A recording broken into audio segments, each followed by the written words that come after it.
welcome to Lowcountry View of Hilton Head. My name is Earl Yates. I'm your host. And today I have a very special guest, Dee Merian.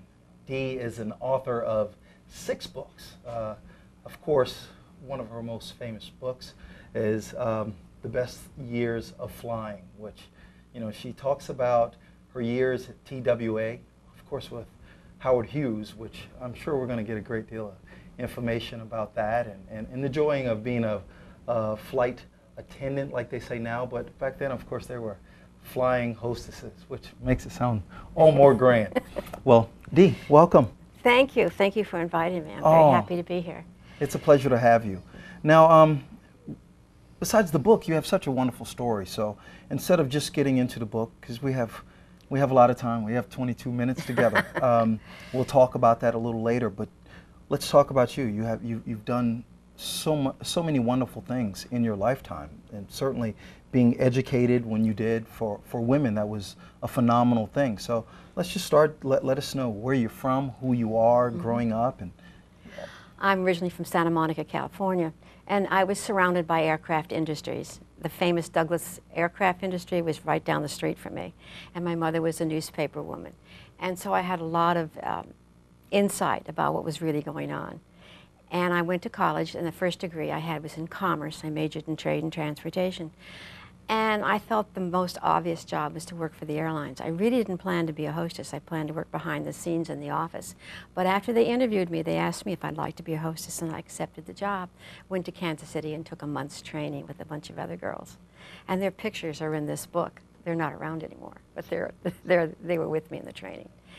And I did that for about 8 years, and then I met my husband on a flight out of St. Louis one early morning, and he persuaded me to quit and get married, and I thought that was a great idea. And after we raised our 2 sons, when they began to go to school, I got very restless. I wasn't used to staying home and not doing anything. And he suggested I go back to school, and he was very supportive of me going back to college and getting a degree in nutrition. And that was the start of a new career and others beyond that. Now, you've done so many different things, from the likes of nursing, of course, dietitian, food broker. Tell me about being a food broker. Food brokerage, these are companies that go out and market new products for companies. They handle all the warehousing of all the products in the warehouses and the stores. So you call on the headquarters of these stores, like Harris Teeter headquarters, or Publix headquarters, and you talk to people who do the buying, and you ask them to bring in products that you're representing. And if they like it, they will bring it in on a conditional basis, and you go around to all the stores to be sure that they like it, that the customers buy it. And then they give you a contract, and they keep it usually for 6 to 12 months, and it's your job to be sure that that product is sold, to keep watching it. And meanwhile, you go back to the headquarters and present more foods. Really, the biggest, newest foods go through a food broker, and the New York food broker is the biggest in the country after the Los Angeles one. And they all have a whole different setup that they do. Now, between the time where you were a hostess and you became an author, you've done so much, and of course, it would seem to me as if you've done this on a level of taking charge of your own life. You thankfully had a husband that was extremely supportive, which is a phenomenal thing. It doesn't matter what time you've grown up to have a spouse that's completely backing your adventures. But at that time, of course, it's even more rare to have a husband to stand behind and say, hey, give you a lot of pushing to say, go after your dreams. How was that for your relationship outside the home? Well, I noticed outside the home, you're talking about other women. Absolutely. And when I was in school, when I went back to college to major in nutrition, the only girls that survived and graduated were those that had support from their family. The others drifted away and didn't come back to class and didn't graduate.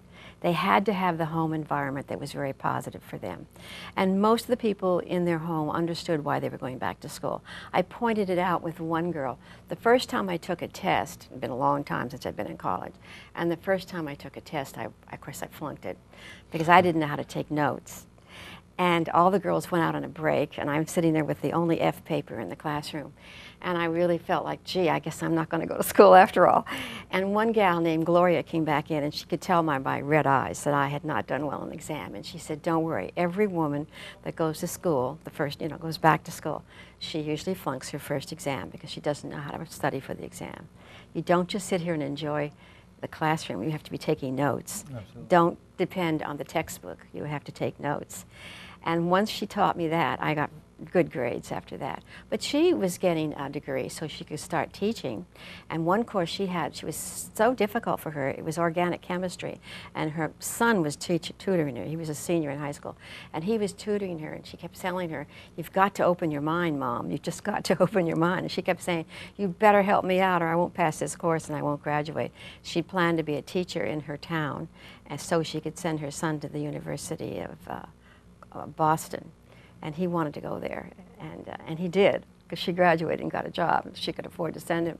But that was the kind of relationship that she had in the family, and that was typical of the women that were successful. Now, at that time, as far as the mentality of women go,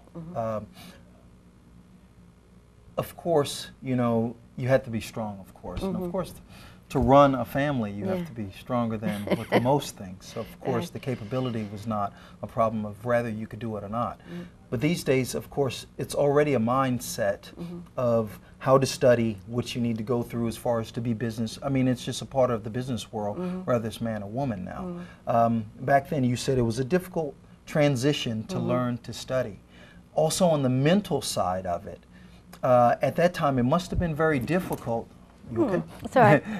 It must have been very difficult for you to get that kind of leadership mentality going as far as getting yourself away from the family once you got outside. Well, I was used to traveling on my own. Many times we had to get out to the airport at a certain time, get on the plane at a certain time.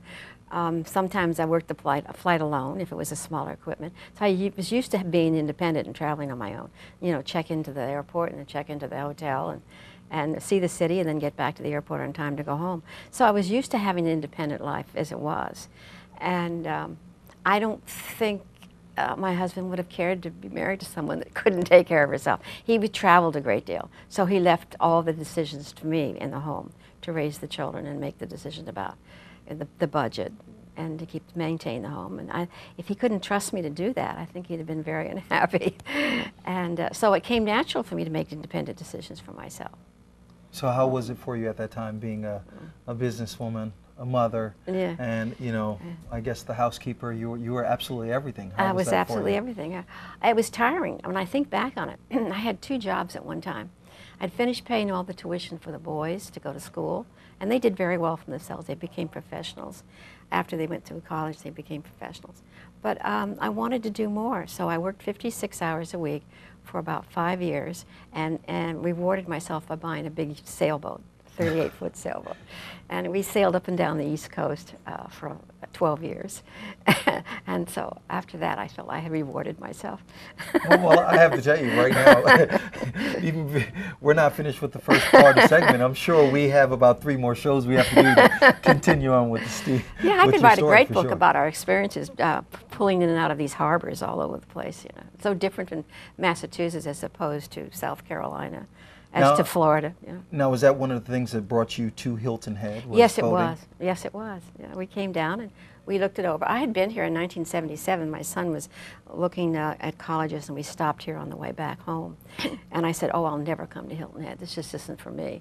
It had a swing bridge then. You had to wait to get on the island and off. And the kids had to get in a bus and go all the way to Beaufort to go to school, and a few other things. The women carpooled and went down to Savannah to go shopping in 1977. And I thought, well, that's pretty awful. So I'm not going to live there. And so, of course, 19 years later, I came back to live here. And the first thing we did was bring our boat down. And it took a long time. I thought, oh, it'll just be a couple of days to come down from the Charleston area, not to Charleston, above that, the big harbor in Maryland, Chesapeake. We came down from the Chesapeake to here. I thought we'll just do it in a couple of days. It took almost a month to come down the intercoastal. It's not an easy trip. You have to power down. Wow, wow.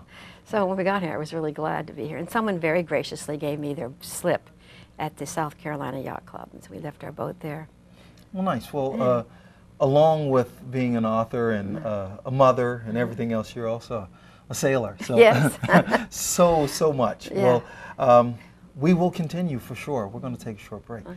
Well, of course, this has been Lowcountry View with Earl Yates. Dee Merian has been my guest. I'm sure you've enjoyed the little tidbits that she's thrown at us so far, but of course we'll come back and we'll get more in depth into her her career as an author. So we'll take a short break and be right back.